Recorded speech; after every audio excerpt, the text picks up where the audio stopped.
Hello, friends. Welcome to Creative Medicine.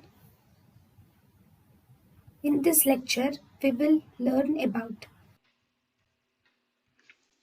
Then we have Levosimendan. Levosimendan is also an inotrope. This is also an inotrope. It will also inhibit the this will also inhibit phosphodiesterase it will inhibit phosphodiesterase isoenzyme, that is, it will inhibit the phosphodiesterase isoenzyme 3. Thus it results in vasodilatation. It is similar to the milrinone and enamrinone only, but here the main issue is it will sensitize the contractile mechanism.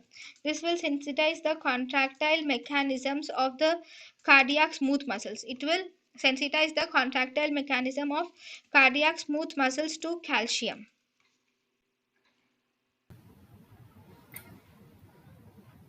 thank you and thank you for watching.